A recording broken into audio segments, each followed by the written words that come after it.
বোলিংয়ে হাসান মাহমুদ আর ব্যাটিং করছেন মমিনুল হক সৌরভ। এই বলটা একটু দেখা যাক। এই বলটা একটু ভালো করে দেখুন তো। হাসান মাহমুদের বলটা কিছুটা রিভার্স সুইং করে ভেতরের দিকে আসাই মমিনুল হক সৌরভ সেটা একেবারেই পড়তে ব্যর্থ হন। পরের আরো একটা ডেলিভারি আমরা দেখতে চাই, যেখানে হাসান মাহমুদ ঠিক ওই একই জায়গায় বোলিং করেছেন, কিন্তু সেই জায়গাটাতে বলটা ভেতরে না এসে বরং আউট সুইং করে বাইরে গিয়েছে। নাজমুল হোসেন শান্ত হাসান মাহমুদের এই বলটা ছেড়ে দিয়েছেন, যেটাকে ক্রিকেটের ভাষায় বলে ডাক করেছেন।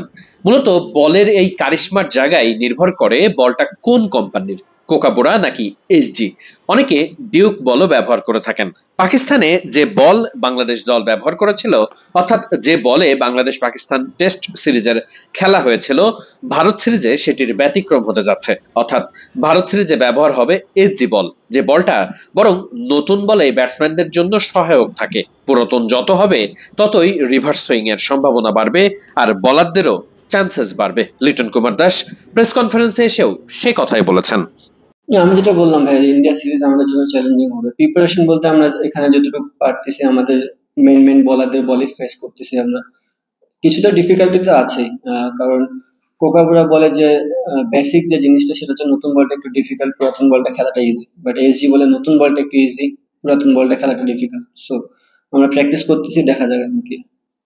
সব কথার এক কথা, পুরনো সেই পাকিস্তান সিরিজ নিয়ে বরং আলোচনা না করাটাই যেন বেশি ভালো। লিটনও সেটাই মনে করেন। অবভিয়াসলি খুবই ইম্পর্টেন্ট। এটা আপনাদেরও একটু হেল্প করতে হবে, যে আপনারাও যদি ওই পাকিস্তান সিরিজ নিয়ে বেশি কথা না বলেন খুব ভালো হবে। বিকজ সামনে যে সিরিজটা আসছে এটা অনেক বড় চ্যালেঞ্জিং একটা সিরিজ। অ্যাজ এ প্লেয়ার আমার কাছে ওটা পাস্ট হয়ে গেছে। এখন সামনে যাওয়ার জন্য, বিকজ আপনারা জানেন ইন্ডিয়া বড় একটা দল এবং আমাদের বলটাও চেঞ্জ হচ্ছে, তো এই বলে আমরা খুব কমই খেলি। চ্যালেঞ্জিং হবে এবং আমাদের প্লেয়াররা খুব পরিশ্রম করতেছে, দেখা যাক কি হয়।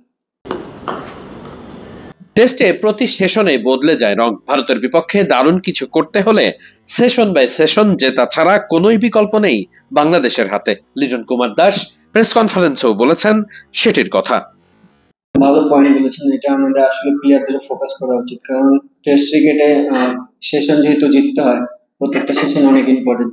আমার কাছেও এটা জিনিসটা ব্যক্তিগতভাবে মনে হচ্ছে যে আমরা প্রতিদিন যাই ফার্স্ট সেশনে খুব একটা আমাদের যে 100% ক্রিকেটে খেলতে পারিনি, স্পেশালি বোলিং ব্যাটিং দুই দিক দিয়ে। তো এখানে একটা বিশাল বড় ইমপ্রুভমেন্টের জায়গা আছে। আর দেখেন, ড্রেসিং রুমে আমাদের সবসময় পজিটিভ মেন্টালিটি কথাবার্তাই হয়, আমরা কিভাবে কামব্যাক করতে পারি, কিভাবে গেমটাকে চালাতে পারি। সো এটা তো সবসময় পজিটিভ ওয়েতেই কথাবার্তা হয়। বাট একটা জিনিস যেটা ভালো, যে আমাদের ওখানে একটা ইমপ্রুভমেন্টের জায়গা আছে এবং আমরা চেষ্টা করবো এই জিনিসটা ভালো করার।